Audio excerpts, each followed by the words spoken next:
नमस्कार, मैं हूं रंजीत छाबड़ा। आप देख रहे हैं धमतरी का लोकप्रिय चैनल MGTV। आइए चलते हैं खबरों की ओर। कुलियारी खरिंगा बदहाल सड़क को बनाने की मांग को लेकर 23 गांव के ग्रामीण विधानसभा घेराव करने कुलियारी से रवाना हुए। इस अवसर पर मांग को समर्थन देने धर्म समाज सेवी पंडित राजेश शर्मा विशेष रूप से पहुंचे और संघर्ष समिति पदाधिकारियों को तिलक गुलाल लगाकर स्वयं भी मार्च में शामिल हुए। बरसते पानी में ग्राम दर्री तक पहुंचे सड़क संघर्ष समिति आंदोलनकारियों को पुलिस द्वारा बैरिकेड्स लगाकर रोके जाने पर पुलिस से झूमाझटकी हुई और बैरिकेड्स तोड़ दिया गया। इस बीच पहुंचे PWD अधिकारी, SDM, तहसीलदार और ASP द्वारा घंटों समझाइश के बाद बैठक संपन्न हुई, जिसमें 18 जुलाई को सड़क मरम्मत कार्य का टेंडर निकालने की घोषणा पश्चात संघर्ष समिति आंदोलन स्थगित करने पर सशर्त सहमत हुई। आंदोलनकारियों ने कहा कि घोषित तिथि तक शासन वादा नहीं निभाता है तो 19 जुलाई को संघर्ष समिति विधानसभा घेरने रायपुर रवाना होगी। सड़क संघर्ष समिति प्रवक्ता दयाराम साहू, SDM विभोर अग्रवाल और मांगों के समर्थक समाज सेवी पंडित राजेश शर्मा ने कहा कि सड़क बनाना सभी के लिए हितकारी होगा। ऐसे में गांववासी सड़क पे आ चुके हैं, जनता सड़क पे आ चुकी है। आगे क्या होगा अभी सभी जानते हैं, क्योंकि ये कांग्रेस का शासनकाल अपना कार्यकाल पूरा कर रहा है। अभी भी कांग्रेस की सरकार के पास समय है। तत्काल जय हिंद, भारत जय छत्तीसगढ़। भारत माता की जय, भारत माता की अभी तो लड़ाई है, आगे और लड़ाई है, अभी तो लड़ाई है, आगे और लड़ाई है। इनकलाब जिंदाबाद, इनकलाब जिंदाबाद। सड़क नहीं बनवाए संगे दुर्घटना हो जाही, संगवारी मनहाए जान गवाही। कुलियारी खरिंगा जोड़ा कराई जर्जर सड़क मार्ग मजबूतीकरण चौड़ीकरण निर्माण हेतु सड़क संघर्ष समिति के तत्वाधान में दिनांक 16 जुलाई 2023 दिन रविवार को सुबह 8 बजे से कुलियारी चौक में पद जाकर सड़क सत्याग्रह शुरू होने जा रहा है। जिंदाबाद, माता की जय, भारत माता की जय।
पंडित जी, सड़कों की बदहाली किसी से छुपी हुई नहीं है। इतनी सड़कें बदहाल है कि लोग घायल हो रहे हैं और मौतें भी हो रही हैं। सड़कें खून से लाल हो रही है। उन हालातों में ये सड़क संघर्ष समिति ने जो अभियान चलाया है, इसको कैसे देखते हैं? सड़क संघर्ष समिति का अभियान ये अभी नहीं चला है, ये पहले से अभियान चल रहा है। शासन इनकी बात नहीं सुन रही थी। अभी दोनर में एक शिक्षक की मृत्यु हो गई। रात को रेत की चोरी करते हैं और रेत की चोरी करने के लिए 250 हाईवा सिहावा रोड से जाती है। शासन का पहला नैतिक कर्म होता है अपने नागरिकों के जान और माल की सुरक्षा करें। वो सुरक्षा है नहीं। उस सड़क पे निकलेंगे तो इतने गड्ढे हैं और किनारे में मिट्टी और मुरुम पूरी दलदल बन चुकी है हाईवा चल के, तो एक्सीडेंट होता है। भोले भाले नागरिक जो उसमें आवागमन करते हैं वहाँ मृत्यु होती है उनकी। ये किसकी जिम्मेदारी है? विकास की बात करना धमतरी जिले के अंदर कोई भी दूसरी उस समय तक बेईमानी है जिस समय तक कोलियारी से लेकर खरेंगा होते हुए जोरा तराई की है 33 किलोमीटर की सड़क नहीं बन जाती। ये ज्वलंत समस्या है। आज पद यात्रा का शुभारंभ हुआ है। रायपुर तक विधानसभा तक ज्ञापन सौंपने के लिए ये पद यात्रा संघर्ष समिति, सड़क निर्माण संघर्ष समिति आयोजित की है। अब इसमें शासन और प्रशासन का तंत्र कितना उसके पीछे पड़ता है ये आने वाले समय में दिखेगा, पर धमतरी की जो मूलभूत आवश्यकता है वो ये सड़क है। ये सबसे पहले बननी चाहिए और इनका आंदोलन सफल भी होना चाहिए। आप क्योंकि एक इंजीनियर भी हैं और बहुत बेहतर जानते हैं कि 6 लेन सड़क हो, 4 लेन सड़क हो या स्टेट हाईवे हो, इसकी कैपेसिटी रहती है, क्षमता रहती है। जिस सड़क के लिए आप समर्थन देने गए, संघर्ष कर रहे हैं लोग, उस सड़क की कैपेसिटी बताते हैं 9 टन पासिंग है। और 9 टन पासिंग की सड़क में 50 टन की हाईवा अगर चलेगी और दोबारा फिर भी सड़क बनाई गई तो वो सड़क कितनी लंबी चल पाएगी? सड़क के निर्माण की गुणवत्ता अलग अलग होती है। वजन कितनी हैवी गाड़ी चलेगी उसके हिसाब से उसका स्ट्रक्चर और बेस बनता है। सड़क की चौड़ाई जनसंख्या और आवागमन के संख्या के ऊपर निर्धारित होती है कि कितनी चौड़ी सड़क कहाँ पर प्रस्तावित हो। ये पुरानी सड़क है, कोई नई आज मास्टर प्लान में ऐड करके सड़क तो बनाई नहीं गई है। धमतरी की विधानसभा की जनसंख्या का एक बड़ा हिस्सा इस लंबी सड़क के ऊपर निवास करता है। 23 गांव विधानसभा के आते हैं, 50,000 की जनसंख्या जहां रहती है। और ये महानदी के एक कछार पे बसा हुआ पूरा रोड के किनारे पूरे गांव बसे हुए हैं। महानदी छत्तीसगढ़ की जीवन रेखा है, उसके जल से ही यहाँ पूरा जीवन चल रहा है। और उस सड़क किनारे बसे गांव के ग्रामीणों की सुरक्षा, उनकी रक्षा, आवागमन की सुविधा, ये मूलभूत आवश्यकता होती है। ये विकास का पैमाना नहीं होता, ये तो आवश्यकता है। अब इतने वर्ष हो जाएंगे कि एक सड़क ना बना सके सरकार, तो ऐसी सरकार को तो रहने का कोई अधिकार ही नहीं है। ये सड़क जो है, जो बहुत पहले बन जानी चाहिए थी, नहीं बन पाई। अब सर पे बरसात आ चुकी है, तो इस स्थिति में ऐसा कौन सा विकल्प है कि 4 महीने बरसात के कट जाएं, ऐसी सड़कें बनाई जाएं? क्या ऐसा संभव है?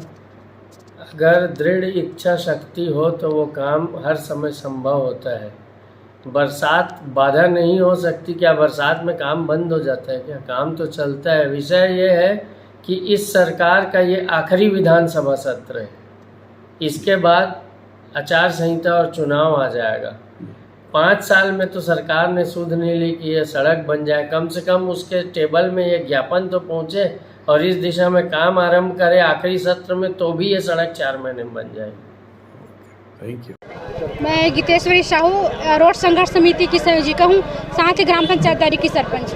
यहाँ किस तरीके का विरोध प्रदर्शन चल रहा है? जहाँ विरोध प्रदर्शन चल रहा है, हम लोग धरना उसमें आंदोलन में निकले हैं। हमारा जो कोलियारी से दोनार खरेंगा जोरातरी रोड है, जर्जर हो चुका है। यहाँ पे सड़क पे गड्ढे नहीं, बल्कि ऐसा लगता है कि गड्ढे पे सड़क बन रहा है, ऐसा लगता है। इतनी जर्जर स्थिति है, यहाँ आए दिन दुर्घटनाएं होती रहती है।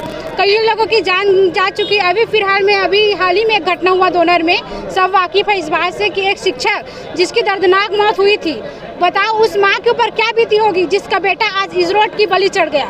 उस छोटे से मासूम बच्चे की किलकारी को सोचो आप, जो 8 महीने की है, उसका पिता उसको छोड़ के इस रोड का बलि लग गया। उस पत्नी के ऊपर सोचो, उसके ऊपर क्या बीत रही होगी जिसका पति इस रोड की बलि चढ़ गया। ऐसी एक घटना नहीं है, ऐसी अनेक घटनाएं आए दिन इस रोड पे होती रहती है। छोटे छोटे बच्चे स्कूल जाते रहते हैं, पालक के मन में ये डर हमें समा रहता है कि बच्चे स्कूल जा रहे हैं, सुरक्षित वापस तो आएंगे कि कहीं पे कुछ हो जाएगा क्या। आज हर इंसान इस डर से, एक डर के साथ में इस रोड से गुजरते हैं, अपनी जान हथेली पे लेके चलते हैं कि कब हम सुरक्षित अपने मंजिल तक पहुंचे और कब सुरक्षित होकर अपने घर को वापस आए। आए दिन इस रोड पर घटनाएं होती रहती है। इस रोड से या इस क्षेत्र से राजस्व की प्राप्ति भी शासन को होती है, कहे जो लाखों नहीं करोड़ों की उनको आवक होती है, लेकिन उसमें से अगर 25% भी उसका लागत यहाँ रोड पे लगा देते ना, तो आज इस रोड पे गिट्टी नहीं, मुरम नहीं, बल्कि लोहे की चादर भी बिक जाती। इतने की आवक इस रोड से होती है शासन को। अभी तक उसका ध्यान इस रोड पे नहीं आया है। इस जनता को, हमारे क्षेत्र की जो जनता है, उन लोग उग्र आंदोलन के लिए मजबूर हो गए हैं, क्योंकि बार बार हम लोग आंदोलन करते आ रहे हैं। चक्का जाम भी किए थे कोलियारी में 2 बार। हमें ये आश्वासन मिला था कि नवंबर दिसंबर में जो टेंडर की प्रक्रिया है वो शुरू हो जाएगी और मार्च अप्रैल में जो रोड का जो कार्य है वो शुरू हो जाएगा। अप्रैल को देखो और आज क्या चल रहा है, अगस्त, सितंबर, जुलाई, अगस्त।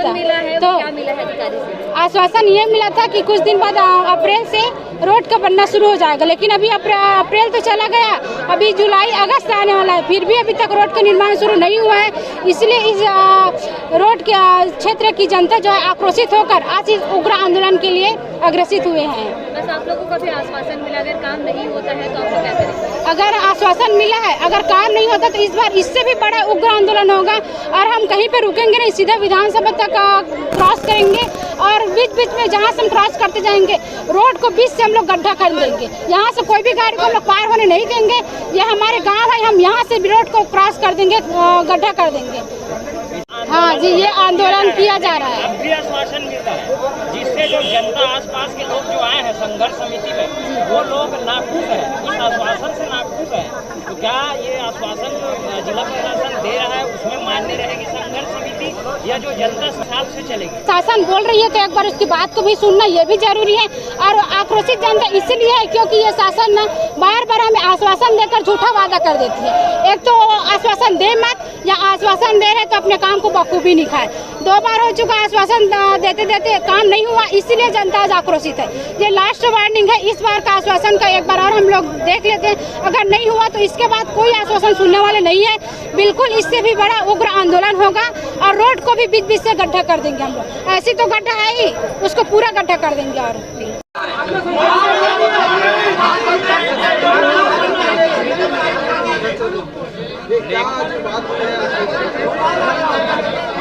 18 तारीख को टेंडर खुला बताए हैं और 19 तारीख को काम शुरू हो जाएगा बताए हैं। हमको आश्वस्त किया गया है कि 19 तारीख को काम शुरू हो जाएगा। अगर 19 तारीख को काम शुरू नहीं होता हम 21 तारीख को रोड को बाधित कर देंगे, खुदाई कर देंगे।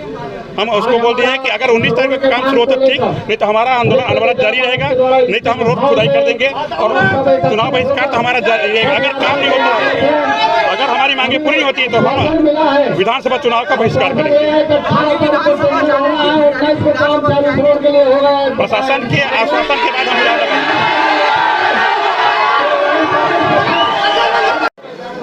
देखिए, जनता की सब्र की सीमा जहां समाप्त होती है वहां क्रांति का संक्रांत होता है। आज एक क्रांति माननीय दयाराम साहू जी के नेतृत्व में कोलियारी से निकली थी, जो दर्री में समाप्त हुई है ये नहीं कह रहे हैं, दर्री में विराम हुआ इसका।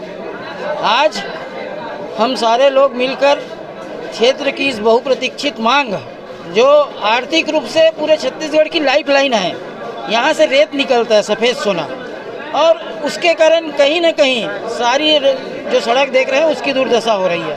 इस दुर्दशा का एकमात्र कारण प्रशासन की अकर्मण्यता है, प्रशासन की निष्क्रियता है, प्रशासन की लापरवाही है। आज फिर से हमने उनकी बातों पर विश्वास लेकर, और यदि आम जनता उनके ऊपर विश्वास नहीं करेंगे तो किसके ऊपर करेंगे? हम ये कह रहे हैं कि वो यदि बोल रहे हैं कि 18 तारीख को टेंडर निकलेगा, 17 को कल हरियाली है, तो 19 से नहीं बना तो फिर इनके साथ मिलके हम इन सारे लोगों के दर्द में, इन सारे लोगों की पीड़ा में, इन सारे लोगों की वेदना में हमेशा समाहित रहेंगे। भाई आईडी दिखना चाहिए सबका यार, बिजनेस बना लो भाई। क्या आश्वासन के बाद सर किस तरह की बात हुई है और आश्वासन खत्म हुआ है कि नहीं हुआ है अभी तक आंदोलन? तो इनके द्वारा मांग की गई थी कि जो सड़कें हैं उसमें मरम्मत का कार्य जो यथाशीघ्र प्रारंभ कराया जाए। तो इसमें संबंधित विभाग के द्वारा अवगत कराया गया है कि 18 तारीख को इनका टेंडर ओपन होने के पश्चात जो है 19 तारीख से जो है रिपेयरिंग का काम उनके द्वारा शुरू कराया गया। सर ये मरम्मत का टेंडर है कि नवीनीकरण और चौड़ीकरण? मरम्मत का टेंडर है। मान गए हैं और नवीनीकरण चौड़ीकरण के संबंध में भी उनको अवगत करा दिया गया है कि वो शासन स्तर पर जो है वो स्वीकृति के लिए प्रक्रिया दी है। यथाशीघ्र स्वीकृति प्राप्त होने के पश्चात उस पर भी कार्रवाई प्रारंभ की जाएगी। देखते रहिए MG TV, क्योंकि खबरों का सिलसिला यहाँ थमता नहीं।